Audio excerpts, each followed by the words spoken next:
Dahil nga sa kabutihan na pinakita sa amin ng mga taga-barangay Santa Cruz, lalong-lalo na ang ating barangay captain na si Arlon Severilla at ang kanyang mga kasamahan, ay nakapagpatuloy tayo sa ating pagdi-deliver ng mga RTL.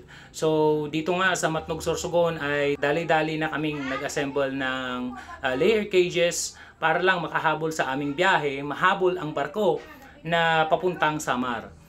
So dito nga ay maglaga kami ng 100 heads sa manok at 2 sets ng layer cage.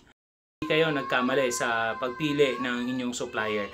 From the time na nag-order kayo po sa amin ng RTL, ay magiging kaagapay nyo kami sir sa pag-aalaga ng inyong mga manok.